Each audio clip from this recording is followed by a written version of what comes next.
Welcome to our first Best Decks Roundup for the Young Avengers season. In my own anecdotal experience and the metrics in the public tracker, Marvel Snap is the most diverse and, in my opinion, interesting it's possibly ever been. Today's video is going to run you through the decks I've been using to climb back to Infinite and what a wider audience has been finding success with on Untapped. Let's go ahead and dive into it, shall we? We kick off my Jeff's pick this week with my latest take on my favorite archetype, Black Swan Bounce. Kate Bishop was a card that I was initially skeptical on in this archetype, but after logging a bunch of games with her, I think her as well as Collector as an additional scaling threat feel quite reasonable. While she does make your sequencing a little bit awkward in some moments that you have to manage how many cards are in your hand a little bit more carefully, I think the power that she provides really more than makes up for that. The big thing Kate does for this deck is she works simultaneously as both an enabler and a payoff, meaning that she provides us with multiple cards that make Collector, Bishop, and Hitmonkey larger, while also being a scaling threat herself,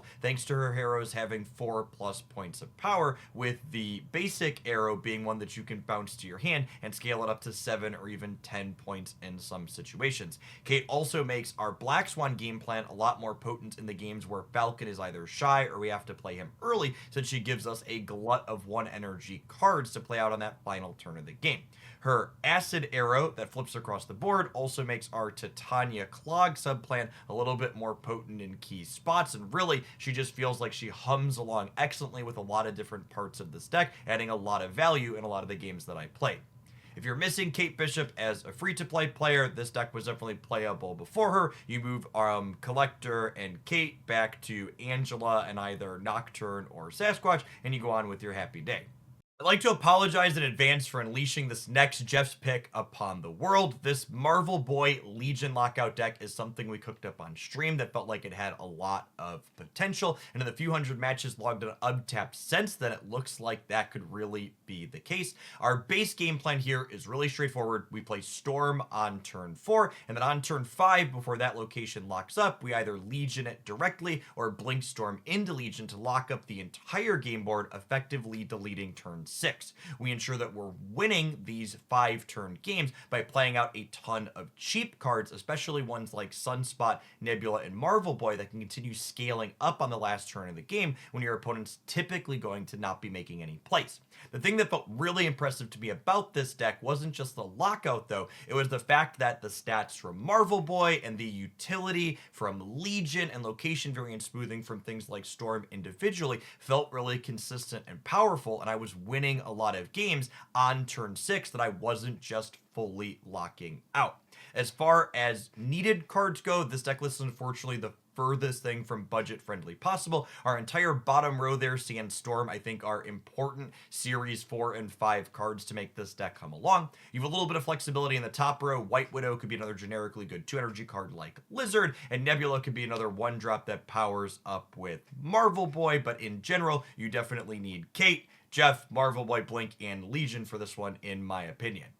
My last Jeff's pick this week is a truly unique collection of fun Marvel Snap cards that I used to secure a new Infinite border last season that I think is phenomenal into all of the people playing Sandman, like we're going to highlight in the top performing and popular categories here shortly. This Electro Viper War Machine ramp deck hits from a ton of angles. Let's run through them. First and foremost, we have Hood, Electro, and the Void from the Century as all detrimental things that not only Viper and sometimes Annihilus can send across the board, but also Circe can upgrade into things that are genuinely beneficial for us. Viper with Electro also gives us this variation of kind of build our own old Sandman, giving our opponent the ongoing they can only play 1 card per turn, while we still benefit from the extra energy that Electro has produced. Really noteworthy in this deck in the games where we're not able to get rid of Electro, Jeff the Baby Land Shark as well as War Machine are both effects that allow us to get around his drawback.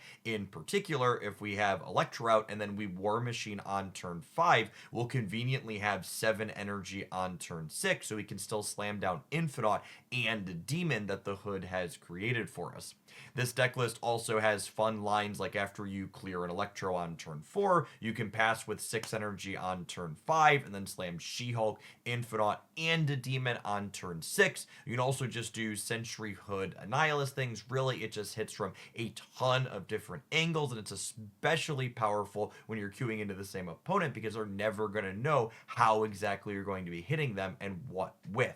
As far as higher series cards go, I think Jeff and War Machine are the absolute must-haves for this core, with Nico Minaru being one that's also nice, but one you could substitute for another decent 1 or 2 energy card. Annihilus and Circe, I think, are a little bit interchangeable with other things that let us clear away our crud. Lady Deathstrike or Carnage would be my top substitutions if you're missing one or both of those. Moving into our top performers this week, we kick off with a proud brewer moment for yours truly. The odd Darkhawk stature deck that I featured as a Jeff's pick in last week's roundup has been picked up by the greater community and is having an incredible performance for people climbing back to Infinite. I think if you're someone who enjoys having a chance in absolutely every match of Marvel Snap that you play, no matter what deck your opponent is playing, this deck is an excellent choice for you. Our plethora of proactive disruption, attacking our opponent's hand with Spider-Ham, Moon Knight, and Black Bolt, as well as disrupting their draws before they even get them with Korg and Rock Slide, mean that even in matchups like Sandman that can be a little bit more challenging, you have a real shot because there's a lot of games where you're just going to break your opponent's game plan in half. This deck list pairs all of that proactive disruption with the ability to put meaningful stats into play consistently. Stature, Proxima Midnight, and Hood's Demon give us efficient stats at low energy costs, and Darkhawk is one of the biggest stat sticks around that you can slam down. Our next top performer this week is actually another variation of the odd stature list that's eschewing the Darkhawk package for Marvel Boy and Kate Bishop alongside Mockingbird. This deck list basically gets rid of that disruption and those cards that are teched a little bit hard for Airship, which is no longer quite as popular, for a more consistent game plan and being more flexible with where your numbers come out. Something that's noteworthy about Moon Knight's updated text is that it cares about the current displayed energy cost of cards in your hand, meaning if you're meticulous about the cards you're playing to the board and in what order, so long as your Mockingbird has an odd cost when Moon Knight's on reveal happens, she'll never be at any risk of being discarded, meaning you can consistently still hit Proxima Midnight while playing a handful of other even cards for good value. Marvel Boy in particular is a card that's really grown on me the more that I played with it. I initially thought this card would want to be pigeonholed into just zoo decks, but it's really just this solid card that puts up numbers, regularly putting 10, 12, or even 14 points or more worth of stats into play over the course of the game when his best mate in Squirrel Girl shows up early to pair with him. Our next top performer is a tried and true Marvel Snap deck list, Darkhawk Stature, featuring a small movement package for Miles Morales, showing that even if you don't have the latest, greatest technology like Proxima Midnight or Marvel Boy, you could still be competitive with a lot of cards in Marvel Snap. This deck list is also pretty budget friendly. You basically only have to have Darkhawk, with other higher series cards like Jeff, White Widow, and Nocturne, substitutable for things like Lizard, Medusa, and Nightcrawler that serve similar roles and still keep enabling your key cards. Our next top performer is an interesting werewolf bounce amalgamation featuring Ajax at the top end of its curve with Hazmat as his primary enabler. The basic idea here is you utilize Werewolf by Night, Ajax, and Shang-Chi as your 3 finishers to help you win 2 out of the 3 lanes, while the rest of your cards provide supplemental disruption and things like Viper and White Widow, as well as a small amount of additional stats in the back of Cassandra Nova, Rocket Raccoon, and Hood's Demon. Our latest season pass card in Kate Bishop really feels like a piece of glue that helps hold a deck like this together and pushing it up to the next level. She's 3 on reveals in a single card quite often to let Werewolf by Night dance around the board. Her Toxic Arrow jumps across to supplement your small clutter package alongside White Widow and Viper, and Beast gets lots of 1 energy things to pick back up and play out again, making it even more unpredictable on where your stats are going to end up. I think this deck list's greatest strength is probably its ability to dodge opposing tech cards. Werewolf scales a lot on the last turn of the game, and your opponent often isn't going to know where exactly he's going to end up at. And Ajax is often small until that final moment when Hazmat eventually pumps him up, letting him very organically dodge opposing copies of Shang-Chi, and his base large stat line means he's still pretty meaningful in his lane, even if he gets tagged by something like an Enchantress or a Rogue. One downside to this particular list is that there aren't really budget-friendly substitutions. I would say Cassandra Nova is probably the only card that has some clean swaps. Other good 2 or 3 energy cards that have on reveals are what you could play there. Things like Ajax, Werewolf, Kate, and White Widow are filling pretty unique roles in this deck that don't have clean replacements, in my opinion. If the other deck lists I've covered so far in this video seem like they're too fun and interesting for you, our next top performer might just be the deck to keep your eye out for, Sandman Ultron. This deck list is simply looking to put a bunch of points onto the board early, especially ones like Jeff, Nocturne, and Captain Marvel that can slide around and keep your opponent guessing. You then play Sandman on turn 5, making it so your opponent can take just a single game action on the last turn of the game, and then we either get to slam a massive Red Hulk or utilize something like Claw or Ultron that allows us to fan stats out across the board in a way that's difficult for the opponent to be keeping up with. While this deck list has a lot of higher series cards in it to start, I would actually say this is one of the more budget-friendly lists if you need to make some exclusions from it. I would go so far as to say that Jeff and Nocturne, as well as Nebula, are the only absolute must-have higher series cards for this shell. The reason for those is the flexibility to move around the board or cheaply scale up gives you a lot of value in games that you're going to be winning, while a lot of the other higher series cards have roles that are more replaceable. White Widow, Spider-Ham, Cassandra Nova, and Copycat are simply there to provide a little bit of disruption and stats early so you're ahead when you slam Sandman on 7, exchanging them for things like Iceman, Lizard, Polaris, and Spider-Man are all pretty solid substitutions, and obviously Red Hulk lurking at the top end of the curve has a really clean swap for another 6-drop like either Doctor Doom to allow you to fan out more, or Magneto for a different card that lets you go tall. I actually still have 7 more decks in our top performing and most popular category that we're going to cover today, but a lot of them are established archetypes that have been around for a little while that people are finding success with now, so I'm not going to spend a ton of time going into detail about how they work since you're probably familiar with a lot of them. I'm just going to quickly call out some of the details and possible substitutions for each of them so you can more readily play them at home. Our next top performer is Silver Surfer. There's a lot of variation in which 3 energy cards are finding success in this archetype, with Brood and Sebastian Shaw as being the mainstays worth calling out across most of the successful deck lists. These two, in turn, also lead to pointing out that Gwenpool has been a consistently strong performer by the numbers on Untapped, and she has clean synergy with both of these. If you're missing any of the other 3 energy cards in this archetype, I'd recommend swapping them out for others that you would enjoy playing.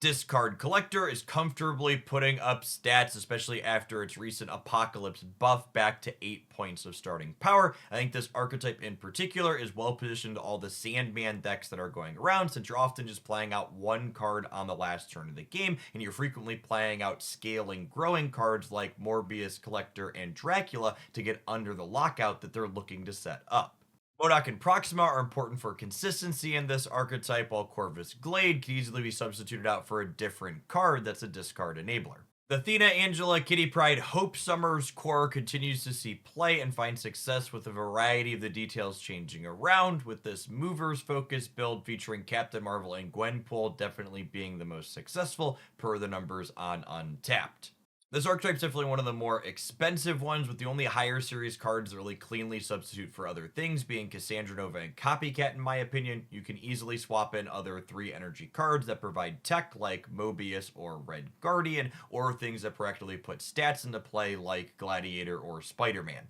Arishem has settled down into a completely reasonable single-digit play rate percentage on Untapped after our most recent set of OTA changes, with this variation featuring Quinjet, Agent Coulson, and Nick Fury being the top performing one. Notable callouts here is having an appropriate number of tools to let this deck interface with things like Cassandra Nova and Darkhawk, specifically Shadow King and Shang-Chi lets you beat them reactively, while Alioth at the top end of the curve lets you blow them away on the last turn of the game if you have priority. Moving into our most popular category, we kick things off with the very predictable stock Kazoo deck featuring Kate Bishop and Marvel Boy. I think this was the easiest existing best deck to slot these two new cards into, and I think they're both solid upgrades inside of it. While I don't think this deck is bad by any means, I do think its popularity will wane a bit in the coming weeks as people both explore new things with Kate Bishop and Marvel Boy, and they're just no longer the shiniest new toys to play with in the game. It's also worth noting you don't even need Kate Bishop and Marvel Boy to play this deck to success. I featured 10 of these 12 cards in my roundup last week with Shadow King and Nebula in their slots. Our next popular deck per Untap metrics is none other than Patriot Sandman. This deck list looks to get on the board early, lock the opponent up on turn 5, and then finish with either Doctor Doom or Ultron, keeping the opponent on their toes exactly how much power you're going to be spreading and where. I think this deck list in general tends to be pretty budget friendly, with Cassandra Nova, Jeff, and even Iron Lad being cards that you can replace with other things that you can play out on curve to help you get points early, so that way your Sandman can really lock things up. Our final popular deck per Untap metrics, the last deck in today's video, is none other than just classic Stock Destroy, just the same 12 cards that have existed since Nico Minoru released. If you're looking to build a deck in Marvel Snap that's going to be relevant in perpetuity, this is probably the best deck for you. Nothing even interesting or spicy to call out this week, past the fact that Killmonger is obviously very good into all of the people trying to play with their new Marvel Boy toy.